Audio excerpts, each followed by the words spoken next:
አሁን ቆንጆ አለንኩ አሁን ሸጋ ይኸውልሽ እንዴ ነው ምንድነው ዝምብ ነው እንጀራ አፍንጫ አይገባች እንደው በጣምጭው ነገር ወይስ ሄደ በቃ ዳር ለሚገባኮ እናንተ ብቻ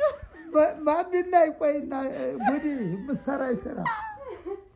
ቆይ ላይ ጉዲ ብቻ ስኮር ለሚገባው አይ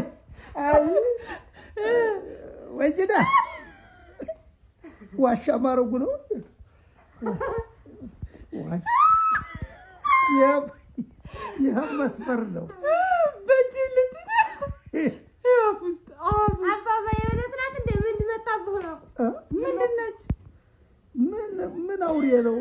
እላይ ነበር አባባ እላይ መጣ አረ ያለ እኔ ተባቷ አላታ ታመጣችበት አቀናብራ ነው አባባ ሳበስልካ አይ ምሰራው ስራ ገባ እኮ አፍንጫ ደግሞ ሆ ምን ወደ